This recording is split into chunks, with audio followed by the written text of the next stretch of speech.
Friends, I welcome you all in this session. आपका फिर से मैं स्वागत करता हूं इस चाइल्ड डेवलपमेंट क्लास में।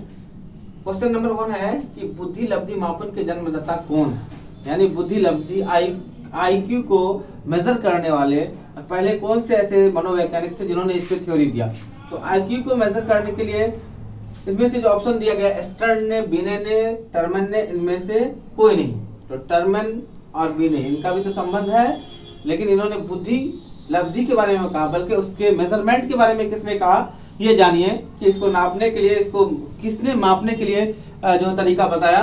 तो इसको मापने के लिए तरीका बताने वाले मनोवैज्ञानिक हैं, ये जर्मनी के रहने वाले विलियम स्टर्न थे। तो ये ऑप्शन नंबर ए बिल्कुल इसका सही होगा कि बुद्धि लब्धि मापन के जो जन्मदाता है वो विलियम स्टर्न ही थे, जो जर्मनी के रहने वाले थे। उन्होंने इस पे थ्योरी दिया था कि बुद्धि लब्धि कैसे मापा जाए, जैसे MA/CA × 100 करते हैं, तो इन्होंने ये आइडिया दिया था। करते हैं आधुनिक मनोविज्ञान का अर्थ है।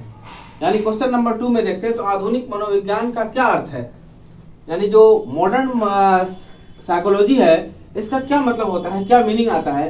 मन का अध्ययन, यानी मन का अध्ययन किया जाए, आत्मा का अध्ययन किया जाए, शरीर का अध्ययन किया जाए, या व्यवहार का अध्ययन, क्या होता है इसमें।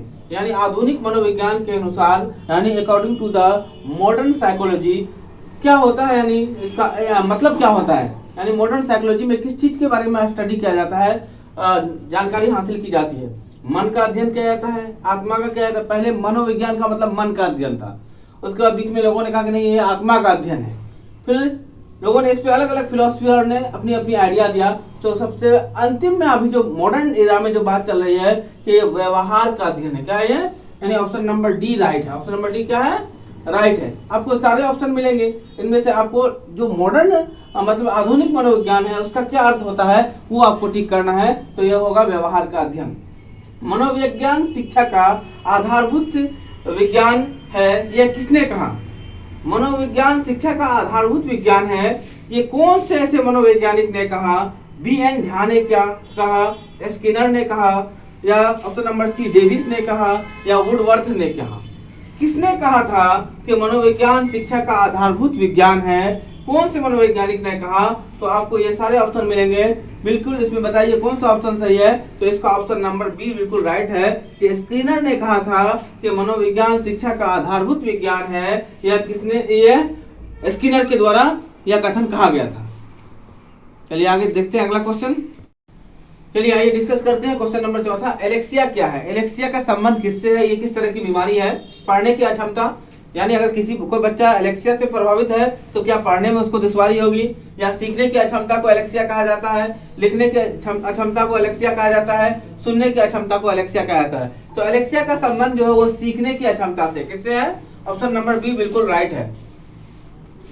चलिए आप डिस्कस करते हैं ऑप्शन नंबर 5। शिक्षा मनोविज्ञान की उत्पत्ति का वर्ष कौन सा माना जाता है। यानी शिक्षा मनोविज्ञान जो है उसको किस वर्ष इसकी शुरुआत की गई, इसको किस वर्ष से माना जाता है कि अब शिक्षा मनोविज्ञान की स्टडी की जाएगी। तो ये 1947 में शिक्षा मनोविज्ञान का स्टडी शुरू हुआ, 1920 में, 1940 में, या 1900 में।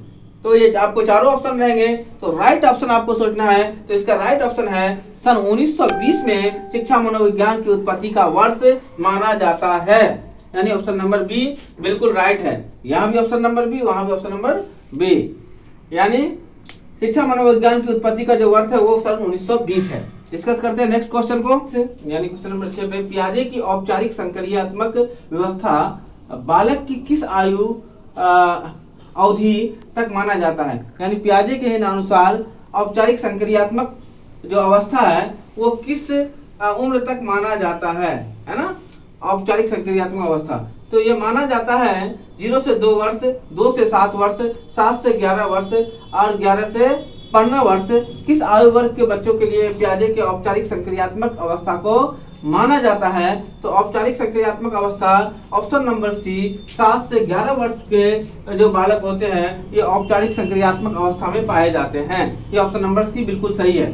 चलिए आप डिस्कस करते हैं क्वेश्चन नंबर 7, यानी 7 नंबर प्रश्न है कि जड़ बुद्धि बालक का IQ कितना होता है। यानी इंटेलिजेंट क्वेश्चन उनका कितना होगा जो जड़ बुद्धि बालक है, यानी जिसका बुद्धि बिल्कुल कम है, यानी जो बच्चा जो सही से सोच नहीं सकता है यानी नॉर्मल से नीचे है तो वो कितना होगा 111 से 120, 90 से 110, 71 से 80 या 71 से कम। जड़ बुद्धि बालक का जो IQ होगा, इंटेलिजेंट क्वेश्चन, वो कितना होगा? तो इसका ऑप्शन होगा ऑप्शन नंबर डी, यानी 71 से कम IQ वाले बच्चे जड़ बुद्धि बालक कहलाएंगे। क्या कहलाएंगे? जड़ बुद्धि वाले बालक हैं। चलिए नेक्स्ट क्वेश्चन के लिए डिस्कस करते हैं हम। आइए डिस्कस करते हैं क्वेश्चन नंबर 8। गर्भ में बालक को विकसित होने में कितने दिन लगते हैं? यानी एक बच्चा जो माँ के पेट में कितने दिनों में पूरी तरह विकसित हो जाता है, तो इसको कितने टोटल समय लग जाते हैं? तो गर्भ में विकसित होने में क्या ऑप्शन नंबर ए कह रहा है 280 दिन, 150 दिन, ऑप्शन नंबर सी कहता है 390 दिन और ऑप्शन नंबर डी है 460 दिन। तो राइट ऑप्शन क्या है? तो इसका राइट ऑप्शन होता है 280 दिन लग जाते हैं गर्भ में बच्चे को पूरी तरह विकसित होने में। क्वेश्चन नंबर 9, उपनयन संस्कार किस शिक्षा काल में किया जाता था? यानी कौन से एजुकेशन पीरियड में, कौन से ऐसे काल होते थे, पीरियड होते थे जिसमें बच्चे अगर एजुकेशन के लिए जा रहे हैं, शिक्षा के लिए जा रहे हैं, तो एक उपनयन संस्कार, एक सेरेमनी किए जाते थे। वो कौन सा मतलब कि पीरियड हुआ करता था? बौद्ध काल, गुलाम काल, वैदिक काल या खिलजी काल? तो ये चारों ऑप्शन में राइट ऑप्शन है कि वैदिक काल में उपनयन संस्कार किए जाते थे। वैदिक एजुकेशन सिस्टम में उपनयन संस्कार की जो सेरेमनी है वो किए जाते थे। मिलते हैं अगले वीडियो के साथ।